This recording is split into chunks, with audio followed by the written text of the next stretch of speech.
80ാം സ്വാതന്ത്ര്യദിന നിറവിൽ രാജ്യം ചെങ്കോട്ടയിൽ പതാക ഉയർത്തി പ്രധാനമന്ത്രി നരേന്ദ്രമോദി. 2047-ൽ വികസിത ഭാരതം യാഥാർത്ഥ്യമാക്കുമെന്നും ലോക സാമ്പത്തിക ശക്തിയായി ഇന്ത്യ മാറുമെന്നും പ്രധാനമന്ത്രി പറഞ്ഞു.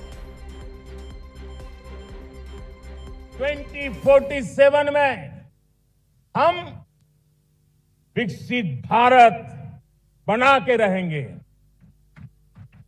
140 करोड़ देशवासियों के पुरुषार्थ से इस लक्ष्य को हमें हासिल करना है. और जब दुनिया की सबसे बड़ी आबादी वाला देश विकसित होने का संकल्प लेता है तो ये दुनिया की नजरों में भी हमारे साहस का परिचायक बन जाता है.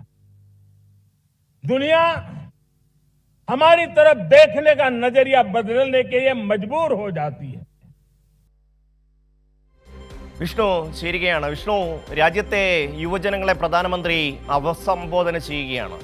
മത്സര പരീക്ഷകൾക്ക് കോച്ചിങ്, AI പരിശീലനം ഉൾപ്പെടെ പുതിയ തലമുറയെ ലക്ഷ്യമാക്കിയുള്ള നിരവധി വാഗ്ദാനങ്ങൾ ഇന്ന് സ്വാതന്ത്ര്യദിന സന്ദേശത്തിൽ പ്രധാനമന്ത്രി നൽകുകയാണ്. എന്തൊക്കെയാണ് വിശദാംശം?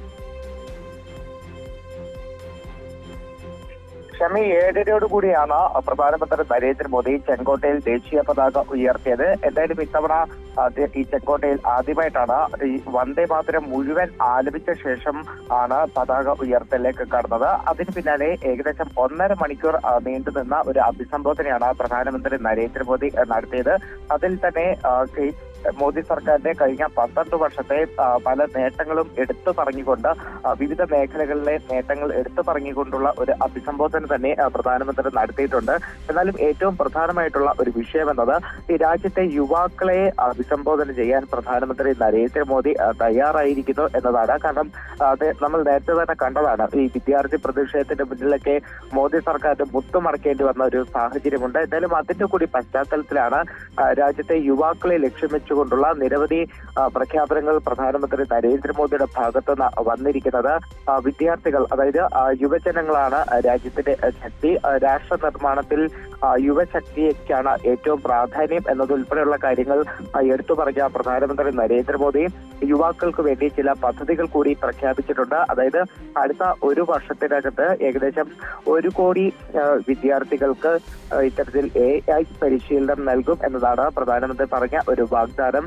നിലവിൽ 2047 കൂടി വികസിത ഭാരതത്തിലേക്ക് നീങ്ങുകയാണ്. ആ ലക്ഷ്യം വെച്ച് നീങ്ങുമ്പോൾ അതിൽ യുവാക്കൾക്കുള്ള പങ്ക് വളരെ വലുതാണ്. അതുകൊണ്ട് തന്നെ യുവാക്കളെ ലക്ഷ്യം വെച്ചുകൊണ്ടുള്ള വികസന പ്രവർത്തനങ്ങളിലേക്കായിരിക്കും കൂടുതൽ ഊന്നൽ നൽകുക എന്നൊരു കാര്യം കൂടി പ്രധാനമന്ത്രി നരേന്ദ്രമോദി പറഞ്ഞിട്ടുണ്ട്. 7 മേഖലകളിൽ ഊന്നൽ നൽകിക്കൊണ്ടായിരിക്കും വികസിത ഭാരതത്തിലേക്കുള്ള ചുവടുവയ്പ് എന്നതാണ് പറയുന്നത്. കൃഷി മുതൽ AI വരെ 7 മേഖലകളിൽ ഊന്നിക്കൊണ്ടുള്ള വികസന പ്രവർത്തനങ്ങളായിരിക്കും ഇനി ഉണ്ടാവുക. അതോടൊപ്പം തന്നെ ഈ വിദ്യാർത്ഥി പ്രതിഷേധങ്ങൾക്ക് തുടങ്ങുന്നത് നീറ്റ് പരീക്ഷ ചോദ്യപേപ്പർ ചോർച്ചയുമായിട്ടൊക്കെ ബന്ധപ്പെട്ടാണ്. അപ്പോൾ അതുമായി ബന്ധപ്പെട്ടുകൊണ്ട് തന്നെ ഈ കോച്ചിങ് സെന്ററുകൾ, അല്ലെങ്കിൽ വിദ്യാർത്ഥികളെ കോച്ചിങ്ങിന്, മത്സര പരീക്ഷകൾക്കൊക്കെ തന്നെ കോച്ചിങ്ങിന് വിടുന്നതിൽ വലിയ ബുദ്ധിമുട്ട് പേരൻസ് ഒക്കെ അനുഭവിക്കുന്നുണ്ട്. ആ ബുദ്ധിമുട്ട് ഒഴിവാക്കുന്നതിന് വേണ്ടി സൗജന്യമായിട്ടുള്ള കോച്ചിങ്, ഓൺലൈൻ കോച്ചിങ്ങുകൾ സർക്കാർ ആരംഭിക്കുമെന്നതാണ്. വിദഗ്ധരെ ഉൾപ്പെടുത്തി വിദ്യാർത്ഥികൾക്ക് സൗജന്യമായിട്ടുള്ള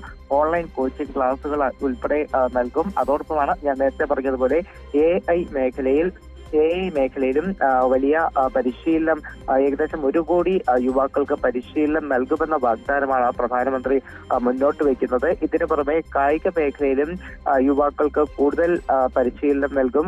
പ്രത്യേകിച്ച് ഇനി വരുന്ന കോമൺവെൽത്ത് ഉൾപ്പെടെയുള്ള ഗെയിംസ് ഇനങ്ങളിലൊക്കെ തന്നെ കൂടുതൽ പ്രാധാന്യം ഉറപ്പാക്കണം. അതുകൊണ്ട് തന്നെ നഗരങ്ങൾ, ഗ്രാമങ്ങൾ, സ്കൂളുകളൊക്കെ കേന്ദ്രീകരിച്ച് ടാലന്റ് ഹണ്ട് നടത്തും. 5 മുതൽ 15 വയസ്സ് വരെ പ്രായമുള്ള കഴിവുള്ള വിദ്യാർത്ഥികളെ കണ്ടുപിടിച്ച് അവർക്ക് മികച്ച പരിശീലനം നൽകുമെന്നതുൾപ്പെടെ യുവാക്കളെ ലക്ഷ്യം വെച്ചുകൊണ്ടുള്ള നിരവധി വാഗ്ദാനങ്ങളാണ് ഇന്ന് പ്രധാനമന്ത്രി നരേന്ദ്രമോദി നൽകിയിട്ടുള്ളത്. ഷമി.